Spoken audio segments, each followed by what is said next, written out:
Rapport tal-Kummissjoni Ewropea dwar Malta jirrikonoxxi li l-faqar u persuni f'riskju ta' esklużjoni soċjali f'pajjiżna fl-aħħar snin komplew jonqsu. Il-Kummissjoni Ewropea tinnota li waqt li matul is-sena li għaddiet kien hemm tnaqqis fil-faqar u fl-esklużjoni soċjali, Malta qed tkompli ssaħħaħ il-politika tagħha f'dan il-qasam b'att ta' miżuri. Fir-rapport jintqal kif permezz ta' miżuri li ħa il-Gvern li fost oħrajn ħeġġew iktar nies jitlu fid-dinja tax-xogħol waslu biex inqas persuni jibqgħu dipendenti fuq il-benefiċċji soċjali. Fil-fatt, f'inqas minn 4 snin dawn naqsu bin-nofs minn kważi 10,000 persuna għal ftit anqas minn 6,000.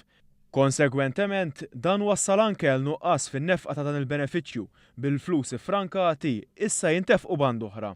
Il-Ministru għas-Solidarjetà Soċjali Michael Falzon iddeskriva dan ir-riżultat bħala wieħed naturali wara x-xogħol kollu li sar mill-Gvern fl-aħħar 5 snin. Jekk inħarsu lejn figuri, issib li l-persuni li jiddependu fuq unemployment benefits naqsu minn nofs.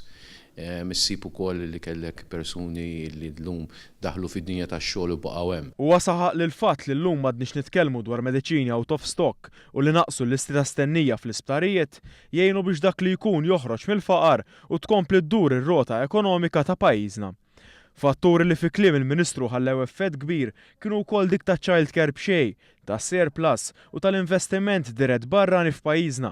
Fatturi li l-koll qed iwasslu biex iktar nies joħorġu mill-faqar.